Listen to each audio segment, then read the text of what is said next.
অগাস্টের টাকা ছাড়ার আগেই অন্নপূর্ণা যোজনা নিয়ে বড় নির্দেশ মুখ্যমন্ত্রীর। খুশিতে যোগ্যরা। এই 5 শর্ত পূরণ হলেই মিলবে অগাস্টের 3000 টাকা। অগাস্ট মাসের 17 তারিখ থেকে অন্নপূর্ণা যোজনার টাকা অ্যাকাউন্টে ঢুকতে শুরু করবে বলে জানিয়ে দিয়েছেন মুখ্যমন্ত্রী শুভেন্দু অধিকারী। বর্তমানে সেই লক্ষ্যে প্রস্তুতি তুঙ্গে। এরই মধ্যে অন্নপূর্ণা যোজনা সহ 6টি প্রকল্প নিয়ে কড়া বার্তা দিলেন মুখ্যমন্ত্রী। অন্নপূর্ণা যোজনার টাকা কারা পাবেন না, আয় উল্লেখ করে জানিয়ে দিলেন মুখ্যমন্ত্রী শুভেন্দু অধিকারী। অন্নপূর্ণা যোজনার টাকা কোন মহিলারা পাবেন ও কারা পাবেন না তা নির্দিষ্ট করে বলে দিলেন তিনি।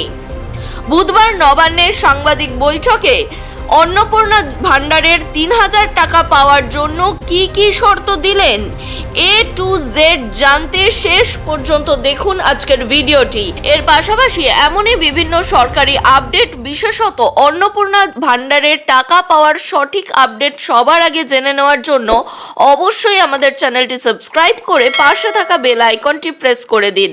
এর ফলে সবার আগে সমস্ত গুরুত্বপূর্ণ আপডেট আপনার কাছেই পৌঁছে যাবে। অগাস্টের টাকা ছাড়ার আগেই অন্নপূর্ণা যোজনা নিয়ে কোন বড় নির্দেশ দিলেন মুখ্যমন্ত্রী? দিন এগিয়ে আসছে, আজকে 14ই অগাস্ট। অগাস্ট মাসের 17 তারিখ থেকে অন্নপূর্ণা যোজনার টাকা ব্যাংক অ্যাকাউন্টে ঢুকতে শুরু করবে বলে জানিয়েছেন মুখ্যমন্ত্রী শুভেন্দু অধিকারী। বর্তমানে সেই লক্ষ্যে প্রস্তুতি তুঙ্গে। এরই মধ্যে অন্নপূর্ণা যোজনা সহ মোট 6টি প্রকল্প নিয়ে কড়া বার্তা দিলেন মুখ্যমন্ত্রী। প্রকৃত প্রাপকদের কাছে যাবে প্রকল্পের টাকা। মঙ্গলবার বাঁকুড়ায় 7টি জেলার সঙ্গে প্রশাসনিক বৈঠক করেন শুভেন্দু অধিকারী। সেখান থেকে অন্নপূর্ণা যোজনা সহ 6টি প্রকল্পের কথা উঠে আসে মুখ্যমন্ত্রীর মুখে। তার স্পষ্ট নির্দেশ, 6টা প্রজেক্ট যেন প্রাপকদের কাছে প্রকৃতভাবে যায়। তার মধ্যে রাজ্যে বর্তমানে সর্বাধিক জনপ্রিয় অন্নপূর্ণা যোজনার কথাও বলেন তিনি। মুখ্যমন্ত্রী বলেন, আর 6টি প্রজেক্ট প্রকৃত প্রাপকদের কাছে যেন যায়। 1 অন্নপূর্ণা যোজনা, 2 আয়ুষ্মান ভারত এবং যারা আয়ুষ্মান ভারত পাবেন না মুখ্যমন্ত্রীর স্বাস্থ্য বীমা যোজনা, 3য় বিকশিত ভারত, আমরা 125 দিনের কাজ দেব, 25,500 টাকা বছরে পাবে পরিবারগুলি। 4র্থত প্রধানমন্ত্রী আবাস, 25 লক্ষ বাড়ির নাম নথিভুক্ত হয়েছে, আরও যদি থাকে চিহ্নিত করে দিন, সবাইকে বাড়ি দেব। মুখ্যমন্ত্রী আরও বলেন, তার সঙ্গে প্রধানমন্ত্রী সূর্যঘর, রাজ্যে মাত্র 4500 বাড়িতে এখনো অবধি প্রধানমন্ত্রী সূর্যঘর আলো লাগাতে আমরা পেরেছি। নল আছে, জল নেই। জল জীবন মিশনের কাজকে সম্পূর্ণ করতে আমরা সব দিক থেকে একটা বহুমুখী উন্নয়নের কথা বলে গেলাম। উল্লেখ্য, চলতি মাসে অন্নপূর্ণা যোজনার টাকা ঢুকতে দেরি হওয়ায় চিন্তায় রয়েছেন আবেদনকারীরা। যদিও সম্প্রতি সকলের চিন্তা কাটিয়ে মুখ্যমন্ত্রী বলেছেন, 17ই অগাস্ট থেকে 10ই জুলাই পর্যন্ত যারা আবেদন করেছেন তাদের ভেরিফিকেশন কমপ্লিট করা যাবে। 11 থেকে 31শে জুলাইয়ের আবেদনকারীদের ভেরিফিকেশনের জন্য আরও কিছুটা সময় লাগবে, কিন্তু আমরা এই মাসে 17ই অগাস্ট থেকে 3000 টাকা করে ভেরিফাইডদের অ্যাকাউন্টে পাঠাবো। তিনি আরো বলেন, প্রত্যেক মাসের 2য় সপ্তাহে অন্নপূর্ণা যোজনার টাকা ট্রান্সফার হয়ে যাবে। এরপর অর্থাৎ সেপ্টেম্বর মাস থেকে বিজেপি সরকার যতদিন থাকবে প্রত্যেক মাসের 2য় সপ্তাহে এই টাকা ট্রান্সফার করা হবে যোগ্য উপভোক্তাদের ব্যাংক অ্যাকাউন্টে। অন্নপূর্ণা যোজনার টাকা কোন মহিলারা পাবেন এবং কারা পাবেন না তা নিশ্চিত করে বলে দিলেন মুখ্যমন্ত্রী শুভেন্দু অধিকারী। এদিন নবান্নে সাংবাদিক বৈঠক করেন তিনি। সেখানেই জানান, আবেদনপত্রের ঝাড়াই বাছাইয়ের কাজ চলছে।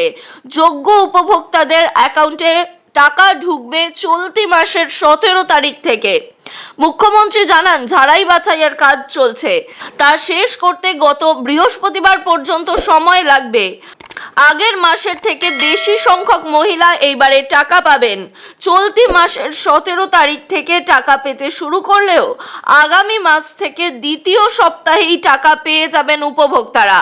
কারা টাকা পাবেন বা যোগ্য তা নিয়ে বিস্তারিত জানান মুখ্যমন্ত্রী শুভেন্দু অধিকারী। সেই মোতাবেক এবার থেকে টাকা সেই সব মহিলারাই পাবেন যাদের বয়স 25 থেকে 60 বছরের মধ্যে।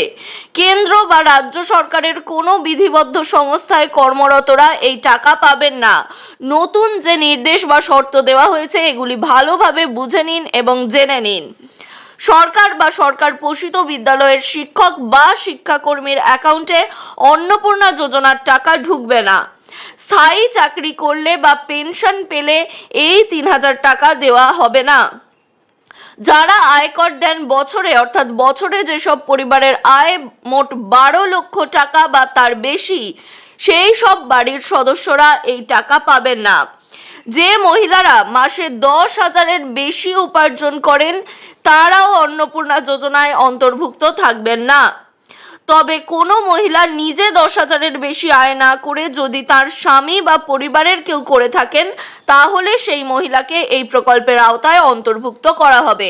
অর্থাৎ আপনার যদি নিজের আয় 10,000 টাকা না হয়, আপনার স্বামী বা পরিবারের কারোর আয় 10,000 টাকা হয়, তাহলে এই প্রকল্পের টাকা আপনি পাবেন।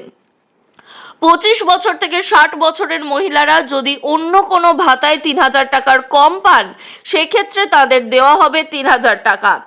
যারা দিব্যাঙ্গ ভাতা পান, অর্থাৎ যাদের প্রতিবন্ধী ভাতা রয়েছে, তারা অন্নপূর্ণা ও দিব্যাঙ্গ ভাতা একসঙ্গে পাবেন। পিএম কিষাণ সম্মান নিধির ক্ষেত্রেও একই জিনিস প্রযোজ্য।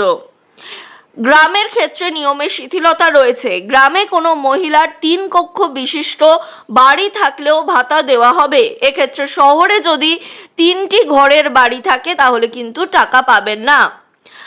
পুর নিগম এলাকায় বাসিন্দাদের 50 ডেসিমেলের বেশি জমি থাকলে তিনি এই প্রকল্পের সুবিধা পাবেন না।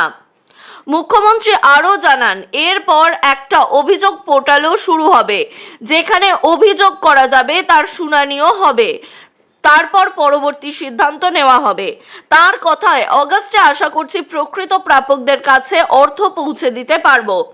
অভিযোগ পোর্টাল চালু থাকবে। গাইডলাইনের বাইরে কেউ অর্থ পেলে অভিযোগ জানাবেন। যোগ্য দিদি না বোন বঞ্চিত হলে তারাও পোর্টালে জানাতে পারবেন। এটা একটা নিয়মিত প্রক্রিয়া। আশা করি অগাস্টের টাকা পাওয়ার পর আপনারা খুশি হবেন। বর্তমানে অন্নপূর্ণা যোজনার উপভোক্তাদের জন্য বেশ কয়েকটি গুরুত্বপূর্ণ শর্ত রেখেছেন মুখ্যমন্ত্রী শুভেন্দু অধিকারী। আর এই কারণেই বিভিন্ন উপভোক্তারা অগাস্ট মাসের 17 তারিখ সঠিকভাবে অন্নপূর্ণা যোজনার টাকা পাবেন বলেই মনে করা হচ্ছে।